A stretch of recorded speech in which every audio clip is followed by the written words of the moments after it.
So thanks again for joining us. We'll start with Dr. Lynn Dean, who is our medical director from the Student Health Center and the person I go to for all my hypochondriac symptoms. She will tell you a little bit about our Student Health Center and forms and the requirements that we have here at the university. So Dr. Dean. Thank you. And thank you, Andy, and welcome everyone, and congratulations on becoming spiders. I'm a spider myself, not just as an employee, but as a graduate of the university. So I share your excitement and enthusiasm about being part of this great community. I'd like to ask Andy, if I talk too long, give me the sign, Andy, because I could go on the whole hour and I want Keisha to have her opportunity. So thank you. I wanted to just spend a few minutes giving you a little bit of information about what you need to do as far as the health requirements are concerned, and then give you a little bit of information about the health center itself. The administrative staff wanted me to remind you that the most important thing for you to do is to be familiar with the patient portal. You can link to that from the New Spiders page or from the Student Health Center webpage.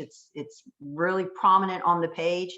And you can go to the portal and get all the information that you need. It contains the forms that you need to complete to be compliant with our regulations. The University of Richmond follows the State Code of Virginia requirements for immunizations and TB screening. Even though we're a private university, this is good public health policy, and we follow the same rules that all the other schools in the Commonwealth adhere to. And you will see on there that you've got some immunization information that you need to provide. There are required immunizations and there are recommended immunizations.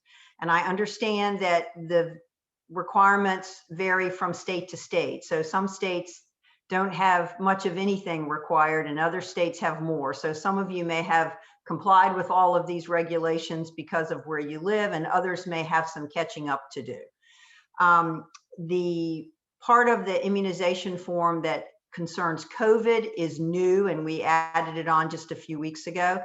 The university has requested that incoming students who've been vaccinated complete a form that states which vaccine you got when you completed the series, and if you haven't been vaccinated yet, whether you plan to do so or not. And if you have been vaccinated, to upload a copy of your vaccine record, the little card that most of us got when we got vaccinated. As far as your health history is concerned, you don't have to provide us with any information about your personal health history other than the immunizations unless you choose to. So some students will provide information, particularly if they have a chronic challenge such as diabetes or asthma, or they take medication on a regular basis. They will provide us with that information, but you're not required to do that. If you access the Student Health Center for care and that's part of your medical history, then we can get that information from you at that time. The other thing that you're required to do is called a TB risk assessment, or a TBRA. This is simply a series of questions that screens individuals for risk factors for tuberculosis. And if you answer yes to any of those questions, you'll be directed to get further testing done in the form of a blood test called an IGRA. And I apologize for all these ABCs, but you know, that's what we do in medicine. The IGRA is a blood test. It's readily available in the United States. It's may or may not be readily available in other parts of the world, but we request that you get it done in the United States, but if you can get it done by a US certified lab outside the country, that's okay. But if you need to get it done and you can't get it done until you arrive on campus, that's okay. We can do it when you arrive on campus.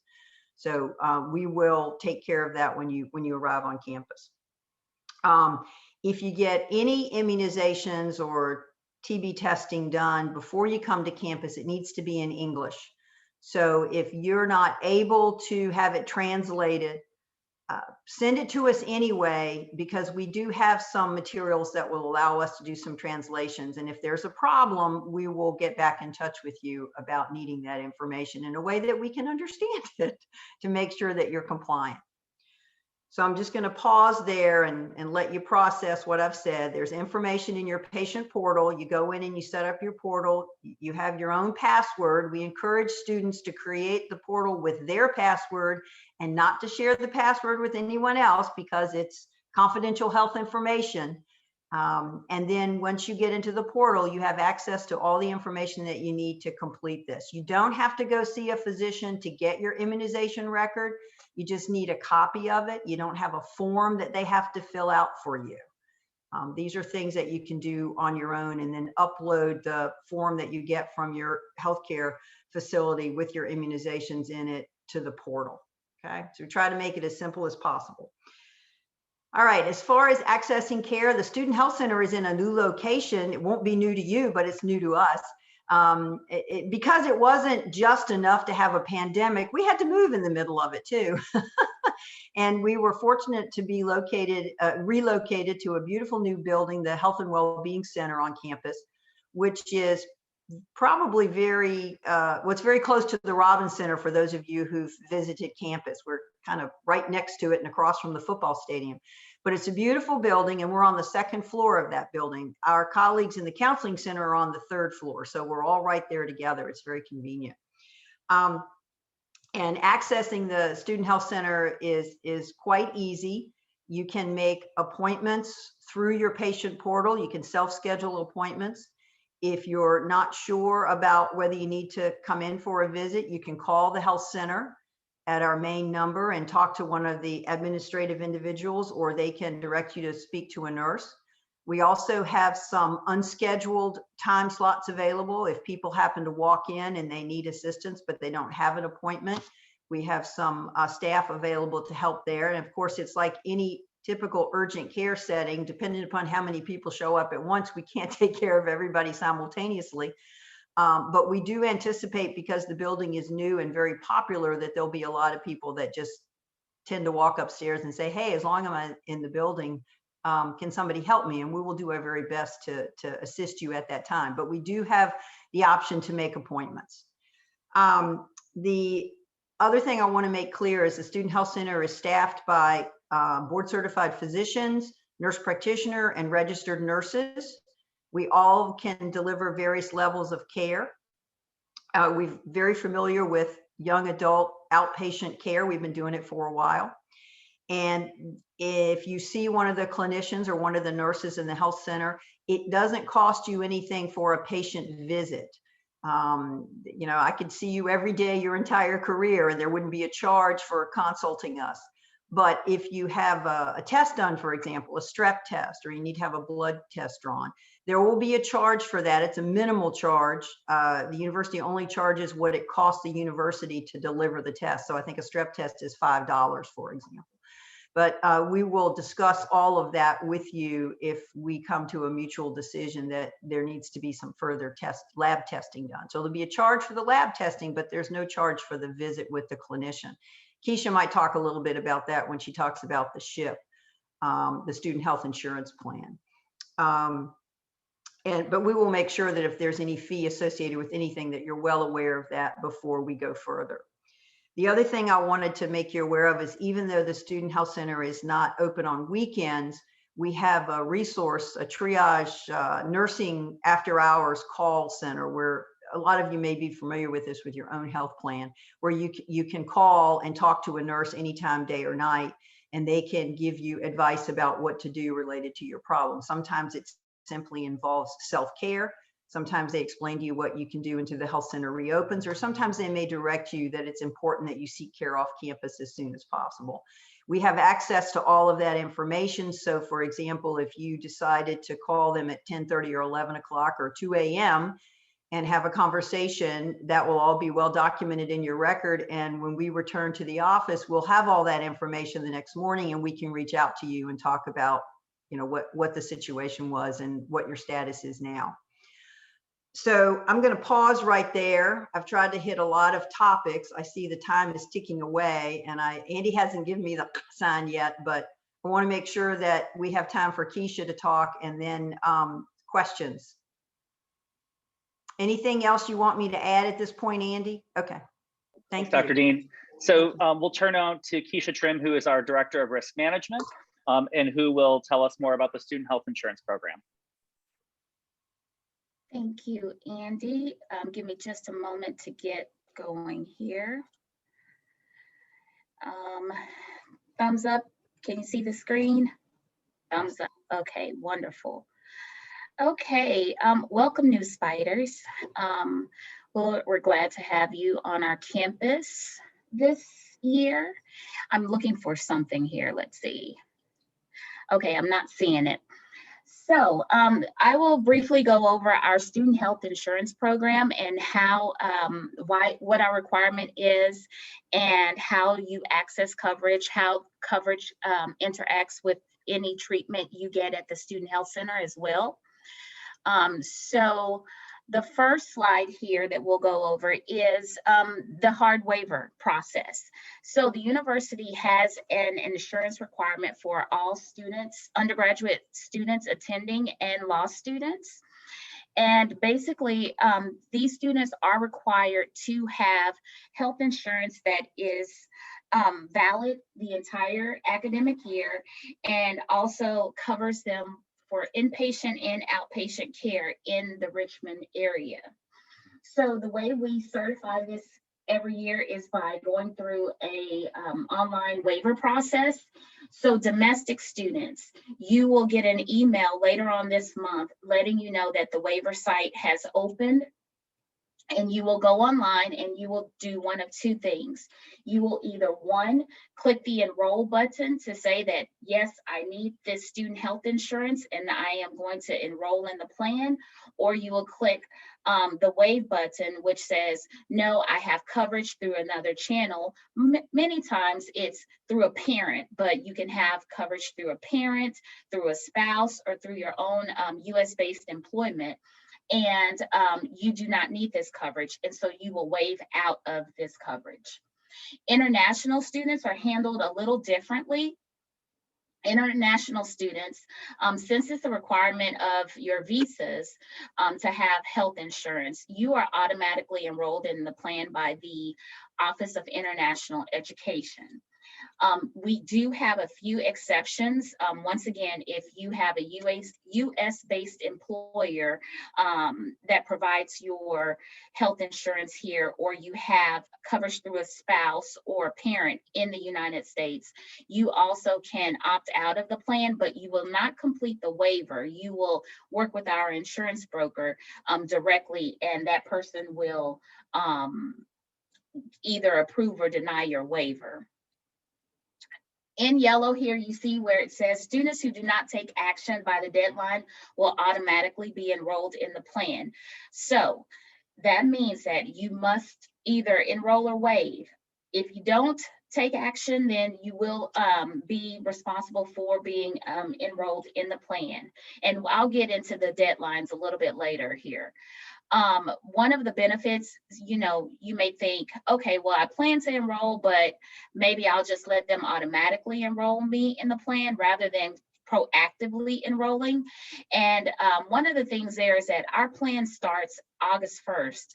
You're automatically enrolled at the end of September or mid-September, actually. So, one of the benefits of pre-actively or proactively enrolling in the plan is that you will get your insurance ID card a lot sooner, and you'll be able to access your coverage a lot sooner.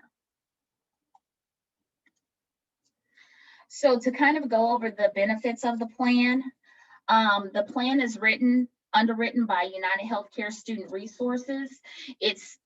It's compliant with the Affordable Care Act at a platinum level, meaning that it's a very benefit-rich plan. It's also a preferred provider organization plan, meaning that you do not have to seek out referrals in order to access coverage or specialist care. You can go directly to your providers, such as a dermatologist or other specialist provider that you need. It's the United Healthcare Choice Plus network. So you do not have to worry about coverage only applying while you are here in Richmond. This coverage applies anywhere in the United States. So when you go back to your home states, if you need to see a provider there, you can go online and search for an in-network doctor and get access to care. Like I stated earlier, the enrollment period, it opens this month. It has not opened yet. And so all domestic students will get an email by the end of this month saying, hey, now you can go online and either waive or enroll. And it closes September 10th. After that September 10th deadline, you must have what's called a qualifying life event in order to enroll in the plan. And so a lot of times what we see with that is that a student has either aged out of their parents' plan, and currently that age is 26. So we see a lot of lost students who have turned 26 all of a sudden need coverage, or mom and dad lose coverage through their employer, or they are between jobs or something, and so the coverage has not kicked in just yet. So those are the types of things that will qualify someone to be enrolled in the plan after September 10th. The annual premium is $2,828, and this applies to each student, spouse, and child under the plan. Since all of you are incoming freshmen, I would imagine that most of you are just going to be the student-only rate. And this is billed at $14.14 per semester along with your tuition.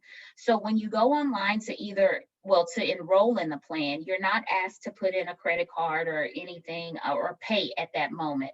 You will see the charge on your student account and pay it along with your tuition.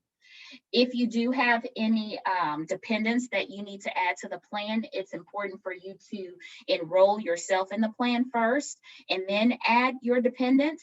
And then once your dependents, or when you go to add your dependents, you will be responsible for paying at that time the full premium for those dependents. So kind of going over the plan design. We have an annual deductible, and this is the amount that you must pay for health services before the plan begins to pay. For in-network services, that's $250. And these benefits are designed to save you money by using the preferred provider network. So if you need to see a provider that's outside of the network, you have to pay up to $600 before the plan will begin to pay. Coinsurance is the amount that the plan pays compared to the percentage you are responsible for paying after the deductible has been met. So for instance, you see here that the preferred provider network, basically in-network, the plan pays 90%. Out of network, the plan pays 70%. So if you have a $250 deductible, once you have met that $250 deductible, the plan would pay 90% of the allowable charge, and you would be responsible for the remaining 10%. In accordance with the Affordable Care Act, preventative care is covered at 100%, and that includes immunizations, CDC recommended immunizations. So those immunizations that Dr. Dean mentioned earlier can be covered under this plan if need be. Co-pays are a little different than the coinsurance. They are not subject to the deductible, and it basically is a set fee that you must pay for medical services or supplies. So if you need to see a specialist off campus, say a dermatologist, you would pay $25 for each visit with that dermatologist. You do not have to wait until you reach the $250 deductible before paying that. Urgent care, we have a number of urgent care clinics. Dr. Dean mentioned that, after hours, on weekends, you can reach out to the phone, I think it's phone med. She may have to correct me if I'm wrong on that. But if a nurse recommends that you need treatment immediately, you have your urgent care options, and you also have the emergency room options. And you can see the copays there for each of those. And for a lot of these, you're going to be billed after the fact. So, you go into the emergency room, they are not going to necessarily ask for that $150 right then and there. You'll get a statement later in the mail after the claim has been processed, letting you know how much you're responsible for paying. The out-of-pocket maximum is the most you will pay during the policy year. And, just again, it shows that when you use preferred providers, that's capped at $63.50 for an individual. And if you use out of network, there is no maximum. So the best benefit or the best option for you is to always use a preferred provider. Some of the benefits, like I mentioned, we cover medical care, including immunizations, physicals, and routine screenings. Your best bet is to always use the great providers at our Student Health Center and our Counseling and Psychological Services Center. But, there are times when you may need to go off campus for service, or they may refer you off campus for service. And so these are some of the things that you can access through this plan. There's also mental health care, including group counseling and inpatient and outpatient care as well. And growing more and more popular are the telehealth services, medical and behavioral health. So we have some websites here. The first website is our university website, and that is studenthealthinsurance.richmond.edu, which is kind of a mouthful. So you can also type in ship.richmond.edu. And there you will see all about our insurance requirements by population. So if you're a domestic student versus an international student, and you want to review what I just said a few minutes ago about your requirements, you can go online there and see. I have a summary of the plan highlights there, as well as frequently asked questions that have come up that people have asked in the last year or so. And also we have our insurance website, which is firststudent.com. You will get communication directly from firststudent.com, not firststudent.com, First Risk Advisors. They are the company behind firststudent.com. And they will send you reminders about waiving once the waiver site opens. So there's, little to no chance that you'll miss the deadlines. But when you go to the First Student website, you can view plan information again. That's where you're going to enroll or waive. You can search for those in-network doctors, hospitals, or labs. You can get your ID card, and you can access your medical and prescription claim forms. So it's all there on that website, and it will actually, for some of those services, link you to the United Healthcare's direct website to get it. First Student is our our plan administrator on behalf of United Healthcare. So here are the contacts that you will deal with. So like I said, I'm Keisha Trim. I'm Director of Risk Management, and I am your on-campus resource. So if you have just general questions about the SHIP, or about whether you're eligible to get coverage under the plan, if you have waived out of the plan and you're still seeing the charge on your student account, I can assist you with that. So if you just have a general question, I'm a good place to start. Another good contact for you is Tim Cummins, and he is our insurance administrator for the account, and he is the one who he will actually be able to assist you if you have issues with waiving or enrolling, or he can also answer questions about those processes. He processes the international student exceptions, and if you have specific claim assistance that you're needing, such as, you're questioning why a procedure is not covered, or you need to know how much a procedure will cost, he can kind of run interference for you with the insurance company and help you get some of those answers. He's just all around a good problem solver for us. And his email address and phone number are up there, and they are also on our Student Health Center website. Not Student Health Center, sorry, Lynn. Student Health Insurance Plan website. And so you can always, contact him directly as well. And lastly, as I mentioned before, we have First Risk Advisors, and they are just your general customer service for United Healthcare. So if you have general questions about what the plan covers, whether a procedure that you're considering is covered, or general questions about a claim, if you need help finding a provider, they can always come through and assist you with that as well. So with that, I think that's the end of my presentation. So Andy, are there any questions? Yeah. Thank you, Keisha, and thank you, Dr. Dean. So we do have some questions that were submitted, so I'll just go through those with you all. And so first, I think it's for Dr. Dean. So according to what you said, they just want to reiterate or ask the question, it's not necessary that students submit the general health form that requires listing all of their diagnoses. You're not required to share that information. It's helpful if you do, particularly if you have some chronic conditions, but you are required to submit the immunizations or the appropriate waivers and the TB screening. So Keisha, question for you. If their financial aid mentions or covers insurance, do they have to worry about anything, or can they just auto enroll and get health insurance that way? Great question. So if their financial aid package mentions health insurance, then you should be fine. If it does not, or if you want to confirm, I do recommend reaching out to financial aid.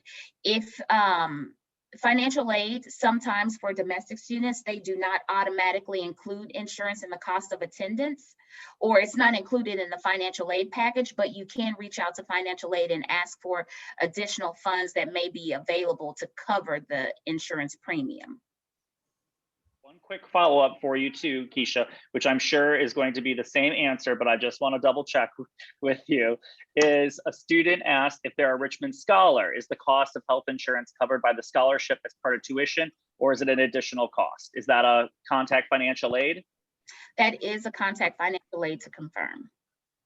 Put the financial aid email address in the chat so people can find it. It's just finaid@richmond.edu. Okay, Dr. Dean, do medical power of attorney forms need to do they need to be for the Commonwealth of Virginia or the student's home state? I should have anticipated this question, and I'm sorry that I did not, because it comes up every year. Okay, as far as medical power of attorney is concerned, there is reciprocity between certain states.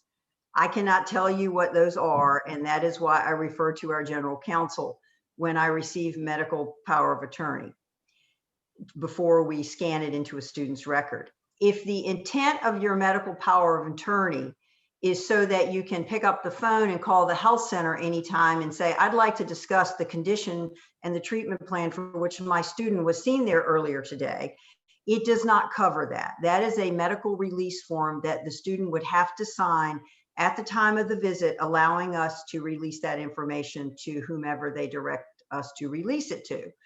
So it does not substitute for that.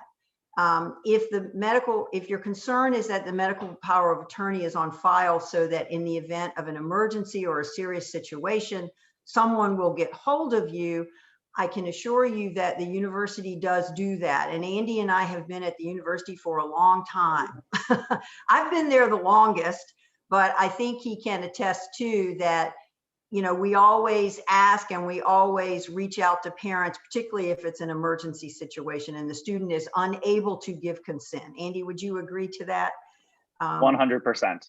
Our dean's offices and our after hours care is top notch. Right. And if that information is in the health record, the student health center are the only ones that have access to it. So if a situation occurs away from campus or after hours on campus, the appropriate professional staff is going to be available to respond immediately and appropriately to the situation. So, follow-up question for you, Dr. Dean, is the release forms for COVID, the privacy forms that students have to sign, are those mandatory, is the first part. And the second part is, could you explain who has access to that information and those records? And the student health portal records in general. Okay, well, if you give your password to someone, then anyone you give your password to has access to your information. Otherwise, the information is only accessible by the staff of the Student Health Center.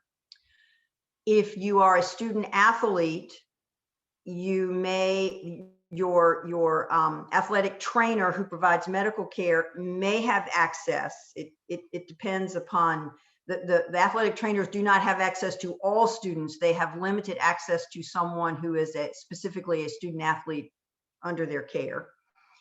NCAA athletes, right? Pardon? NCAA athletes. Yes. Division I athletes. NCAA athletes.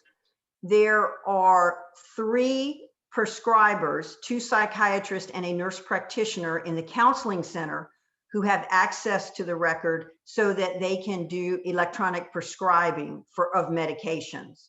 Their electronic record system does not allow for electronic prescribing. So you can send the prescription electronically to the pharmacy. So they have access in order to be able to perform that function. Most people would be more concerned about us accessing their records than them accessing our records. And so it is only a one-way street. We do not have access to the information in the counseling center's records, but they do have access to information in our record, primarily so that they can use the electronic prescribing portal SureScripts. And as far as the COVID ROI is concerned, the COVID process is not managed by the Student Health Center. As far as documenting who's been vaccinated and the release of information documents, that is being managed by another committee, and they are the ones that are getting that information. I can tell you what the ROI, or release of information, for COVID was used for this year. That was used to allow the university to have access to your COVID test results. As you remember, well, you wouldn't know this, you weren't here. The university required people to be tested upon arrival. So the ROI allowed the university to have access to that information so that if people tested positive, they could be placed in isolation. And then the ROI allowed for us to share that name with, for example, the dining facility. So if I put you in isolation, I need to tell dining that you need to be fed. So I could share with the dining facility, not me, but the group that was managing the process, could share with the dining facility that you were in isolation and needed to be fed. I could share with the housekeeping staff that you were in a particular space and your space need to be cleaned, or whatever special needs you had. That's what that information was for. It was all kept confidential. It was, the results were not shared with people that did not need to know. I'm not aware of a situation where individuals did not sign the ROI, because if you didn't sign the ROI, then you weren't participating in the testing. And if you weren't participating in the testing, then the university would not have allowed you to remain on campus and attend classes. Is that correct, Andy? I mean, I think, yeah, I don't recall that happening at all, right. Because everyone was so delighted to be on campus and attending class. Yeah. And more information about the full COVID plan will be available in early June from the university. That's exactly what I was going to say. The university is formulating the plan, and it will be released sometime in the early part of June about all of this. Great. Keisha, a couple questions for you. As an international student, if they're an international student, do they need to take any action right now to enroll in the student health insurance plan? No, they will automatically be enrolled. So the only action needed is if they are requesting an exception. Great. Second question for you is there any dental insurance available for students? We do not have a dental or vision plan available. However, we typically refer students to our insurance broker because they have access, or he has access to different plans on the market, and he can link you up with one, and you would just buy into that plan, and he can review what the coverage terms are. But we don't have a group managed plan. Dr. Dean, a couple common questions that I know you get a lot. So say a student I come to you, I need to get a strep test or lab work done. Are you going to bill my student private health insurance that I'm also covered under? No, we do not bill insurance. We will create a encounter form, a statement, a billing statement. It will have the diagnosis, the appropriate diagnosis, and the code for the strep test on it, and the charge of $5, and it will be in the billing portion of your patient portal. And you can download that and submit it to your insurance company if you want to. The charge for $5 will be placed on your student account, and it will simply say Student Health Center $5. Great, thank you. Not anything else. Oh, yes. And Go to ahead, Keisha. add on to that, with the student health insurance plan, after you take that or get that receipt from the student health center, you can file a claim, and charges for the student health center are not subject to the deductible, and they're covered at 100% of the allowable charge. And I have to put that caveat on there because United Healthcare may not reimburse exactly what you were charged at the student health center, but you should still file the claim and try to get back as much as you can. I would add that because we charge what the lab charges us and there's no markup, it would probably be an unusual situation for it to be more than the allowable charge, because we're not in the business of making any money on the lab work. Yeah. The university any money, Dr. Dean. Yes, no, we're not. Another common question. Say I'm a student and I have a daily prescription, something that I take. Can I refill prescriptions through the student health center? Can I get a prescription filled through the student health center, or do I need to go to an external pharmacy? We do not have a pharmacy on campus. So if you're on a medication on a regular basis that you're going to need to have refilled, then I would encourage you to schedule a visit with us, you know, the first 2 or 3 weeks of arriving on campus. Then we can get your information, understand what the prescription is and why you're taking it, and then we can arrange to order it for you, but not narcotics. We don't prescribe narcotics at the Student Health Center. Another question for you, Dr. Dean, is what is the nearest hospital to the university in the event of a medical emergency? Is it a trauma level 1 medical center? We have 2 hospitals that are probably equidistant from campus that are both excellent facilities. One is an HCA hospital, which is all over the country. It's called Henrico Doctors. The other one is Bon Secours Mercy, which is Mercy is a system that some people may be familiar with that recently bought the Bon Secours Hospital. They're probably both about 5 minutes from campus. We have a level 1 trauma center downtown at Virginia Commonwealth University. Excellent facility that probably, you know, if you were to drive there from campus would take you 15 minutes, but obviously not in the rescue squad or the helicopter. We have first responders on campus. We have EMT students that are on campus. Our rescue squad service usually responds very quickly. And I think the police have said that they can be anywhere with it less than 2 minutes, anywhere on campus in less than 2 minutes. And they can initiate emergency care upon arrival. Yeah. Works well. The system works well. Keisha, question for you. Is college health insurance available to alumni after graduation? Thinking in advance to 4 years later. How long can you stay on the university's health insurance plan? Unfortunately, we do not offer coverage to alumni.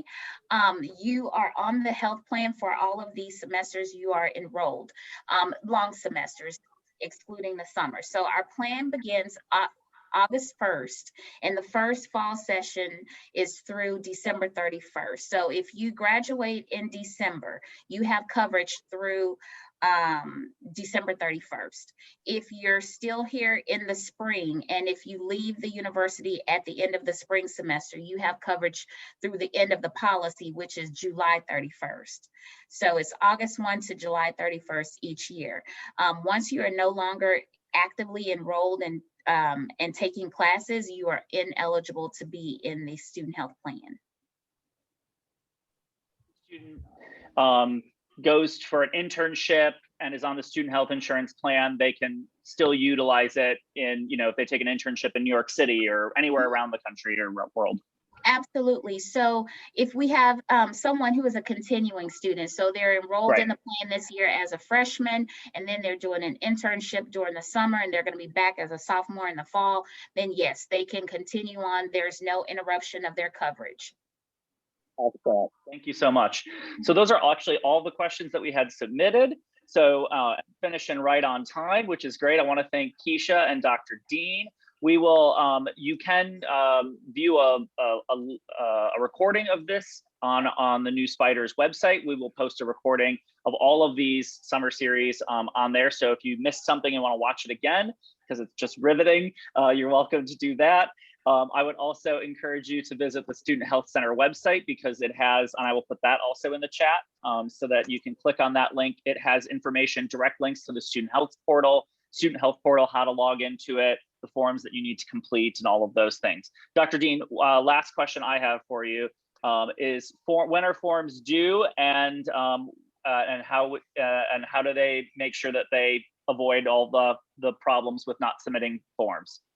The COVID forms, the university has decided they wanted the COVID forms by May 20th. That's what they said. Anytime, I'm imagining.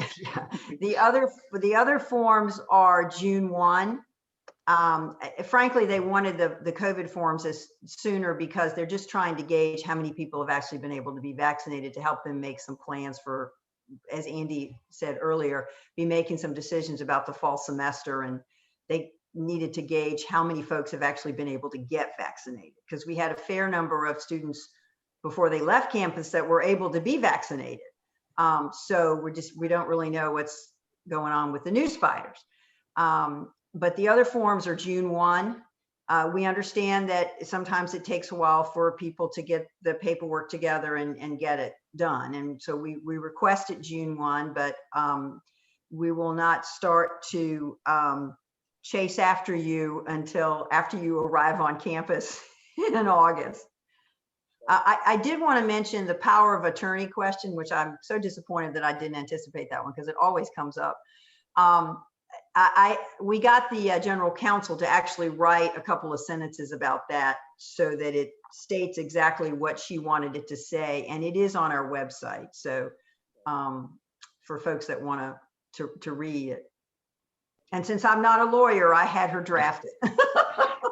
And one last question. So say somebody gets vaccinated after May 20th with the COVID vaccine. They could just at any time go in there, upload that they've been vaccinated, and let us know. Yes, please at any time. Yep. Thank you so much. Well, I want to thank everybody for joining us tonight. Again, we'll post this online. Thank you, Dr. Dean. Thank you, Keisha. And I hope you all have a great rest of your evening. Thank you.